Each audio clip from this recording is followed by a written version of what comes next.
Have you got a view on Richard Fussell's try? Well, first of all, I thought our supporters were 100% tonight, and the boys responded, and I'm sure they'll have a view of it. I think this game was always going to hinge on a couple of key moments. Unfortunately, maybe a couple of those key moments are out of our control. But having said that, the Ospreys certainly picked their game up here tonight. They showed that they're a quality outfit, and they've got some real quality throughout their ranks. But I was really proud of my players tonight. They've definitely shown progression from where we've been, and we've got to believe in that and take that into next week's fixture, which is a massive fixture for us. And I'm confident that this group is just going to get stronger and stronger. And I think it shows how far we've come, how bitterly disappointed we are that we haven't got a result against the Ospreys, who were, a very top-end team, quality players throughout. But hugely frustrated at the end of the day that we didn't get the win that we'd worked so hard for. The interruption of Stephen Jones and that final penalty, that seemed to maybe put him off, was it?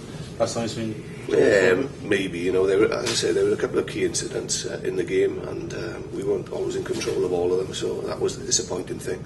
But there again, arguably you could say that we should probably put more points on the board in the first half. We had some opportunities that we didn't finish off, and if we had, then we wouldn't be having this discussion. But there were some disappointing things that happened out there, but the intensity of the game dictates that those things will happen.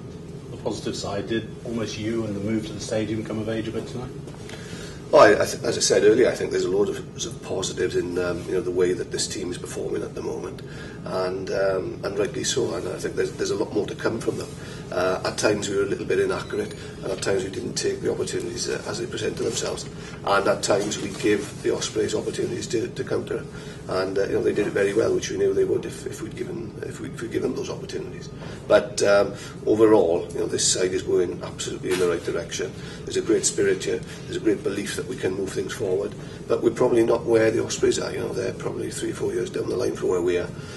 Having said that, I still felt we could have won tonight. The crowd seem to share that belief. If you can back it up next week, then that'll be another important step. Yeah, it's a big game for us next week. At this moment in time, we can't see much further than this game because we're hugely disappointed. But I've said to the boys that we've got to be really encouraged with a lot of what we've done so far this year, not only tonight but in the previous matches, and we've definitely gone in the right direction. Let's check George North. Anything news on that? His ankle? It's probably a muscle problem above his ankle, so it's not actually his ankle itself. But we won't really know the full extent of that until the swelling has gone down over the next couple of days. Jonathan Davies back for next week, would you go? Maybe not. We obviously we'd like to have him in our considerations for next week. But if he's not fit, then we'll make that decision towards the latter part of the week. Sorry, I was just going to say, you talked about the crowd, and I asked Sean as well. Does that kind of atmosphere late on Saturday night show that Hunger is still there for this kind of game? Oh, absolutely. I think these fixtures is what it's about, what professional rugby is about, and everybody's enjoyed themselves tonight. Obviously, the Scarlets supporters not as much as the Ospreys, but the event itself and throughout the game and the process of the game, it's great entertainment, I'm sure.